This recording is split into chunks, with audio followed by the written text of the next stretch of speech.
I began to love my mother and to say to my father, Father, I am your daughter.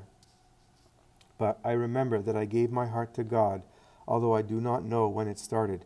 Perhaps it was with the first kiss that I was able to give, with the first word that I learned to say, with the first step that I took.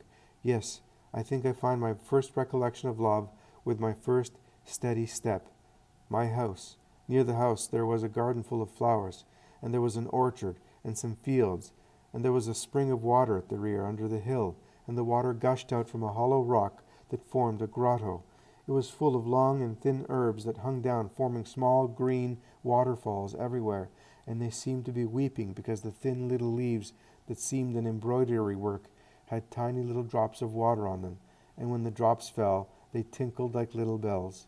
Also the spring seemed to be singing, and there were birds on the olive and apple trees above the spring, and white doves used to come and wash in the clear water of the fountain.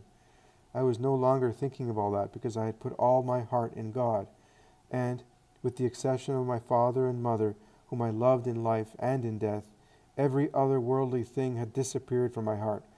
But you have made me think of it. I must find when I gave myself to God, and the things of my first years come back to my mind.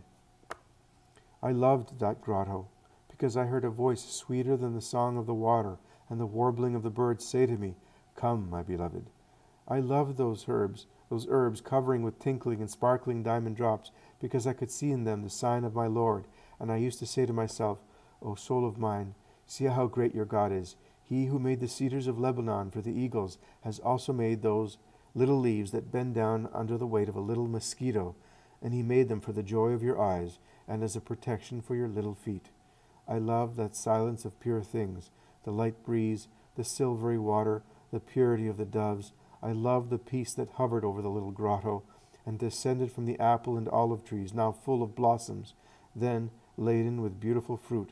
And I do not know, the voice seemed to be saying to me, yes, just to me, Come, specious olive, come, sweet apple, come, sealed spring, come, my dove. Sweet is the love of a father, sweet the love of a mother, sweet their voices calling me.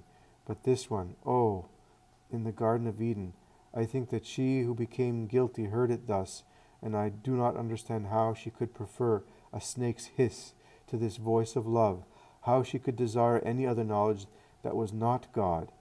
With my lips, which still tasted of my mother's milk, but with my heart full of celestial honey, I then said, Here I am coming, I am yours. No one will have my body but you, my Lord, neither will my soul have any other love.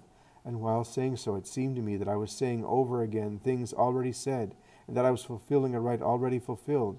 And the chosen spouse was not a stranger to me, because I already knew his ardor, and my sight had been formed at his light, and my capacity for loving had been fulfilled in his embrace.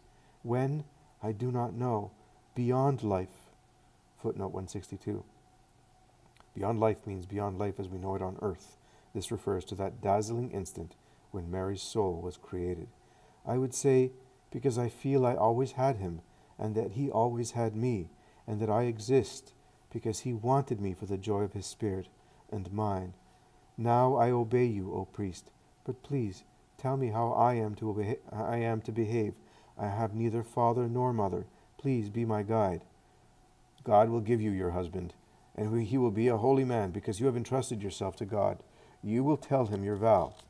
And will he agree? I hope so. Pray, my child, that he may understand your heart. Go now. May God always accompany you. Mary withdraws with Anna of Phanuel. Zechariah stays with the high priest. Poema 1, page 73 to 76. After the miracle of the branch that bloomed, footnote 163, the high priest had summoned all the single men of the house of David to find a husband worthy of Mary. Each man engraved his name on a dry branch. These were put aside, and God was invoked. It was winter. One of the branches miraculously bloomed. It was Joseph's. Editor.